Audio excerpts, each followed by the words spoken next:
Hey everyone, John Lorden here. Welcome to Case Cracked for January 30th, 2018. Thank you so much for spending some time with me today. Before we get started on today's case, I have to give a very big thank you to my associate producer, Christy Straysener. Sometimes she helps out by doing research on cases, and that's exactly what happened for today's episode. Thank you so much for the help, Christy. All right, today's case is Where is Kimberlee Graves? Fort Collins, Colorado. Kimberlee Graves is described by her sister as a free spirit who loves the earth, a great mom to her two children, and a great soul. Kimberlee once described herself as, quote, a work in progress, a divine masterpiece, a survivor, an enlightened romantic. Kimberlee was 41 years old and previously worked as a massage therapist with her own storefront called Spirit Tree Massage. However, that business closed just a few years ago. Kimberlee was now living in a home owned by another family member. In September of 2017, Kimberlee wrote a poem on Facebook that suggested she had lost custody of her 7-year-old son in the past due to issues with addiction. Label it addiction. Call it the past. I wrote that effing mask. I controlled my mind for too long. Yet I'm still humming my own song. According to sources, her 16-year-old daughter also lives with other family members. A friend of hers states that Kimberlee was, quote, too friendly. People in her house all the time. She had a nice 2015 Toyota RAV4, and she would just let people drive it.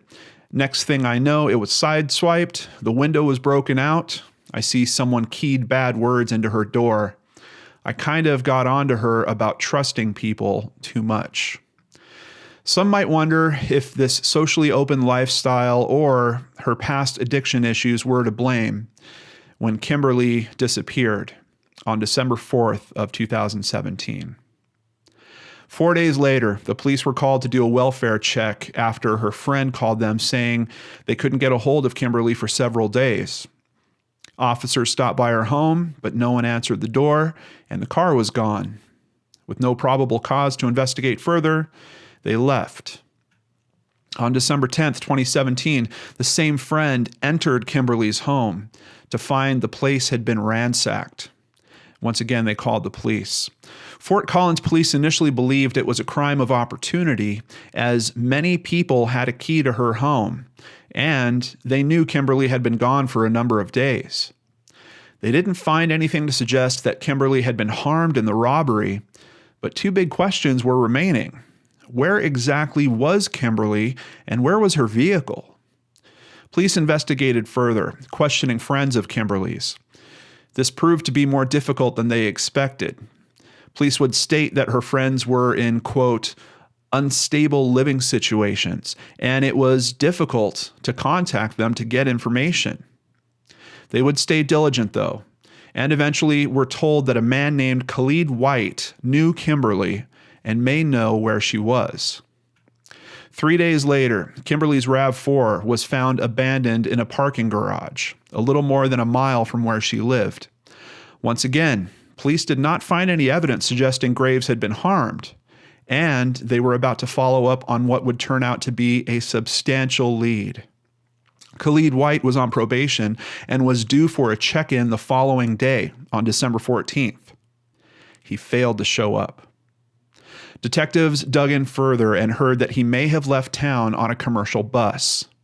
They filed an arrest warrant. White has a few previous charges. Court records show he pleaded guilty to careless driving in March 2015 in El Paso County and disorderly conduct in 2011 in Pennsylvania. White is also being charged with negligent child abuse causing serious bodily injury. On August 28, 2016, White and the mother of their 3-month-old daughter brought the baby to a hospital with a fractured arm. White told investigators the baby had an upset stomach and required diaper changes throughout the night. He said he flipped the baby onto her side so he could bundle her, and it was possible he used too much force. He said he was frustrated, but was pretty sure he didn't do it hard enough to break her arm. Could this man have harmed missing person Kimberlee Graves? On December 20th, White was finally taken into custody over 500 miles away in Nevada. Apparently, he was planning on taking another bus from Nevada to California. He was arrested in connection with the probation violation. However, would have to answer to far more serious questions. Arresting officers found that Khalid White had Kimberlee's ID and several other personal items of hers with him. Just over a month after she went missing, on January 10th, 2018, the body of Kimberlee Graves was found by a park ranger at Laurie State Park in Larimer County, only about 10 miles away from where she lived. The coroner determined that her death was caused by blunt force trauma and manual strangulation. There were also signs of a sexual assault. Police believe she was murdered either the night of December 4th or early morning December 5th. Khalid White was transported back to Colorado on January 17th, 2018, and charged with 8 felonies.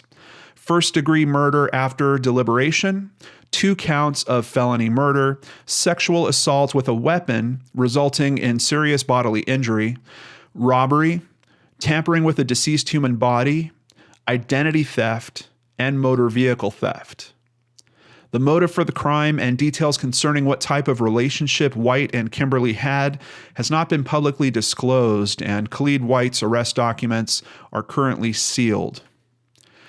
Police said that they did everything they could to find Kimberlee, but that she lived an at-risk lifestyle, which they said affected the investigation. Quote, "The officers that handled this case received a lot of non-consistent and conflicting witness statements," Interim Chief of Police Terry Jones said. While we have her ID and personal items being found with Khalid White, this may not be a slam dunk case.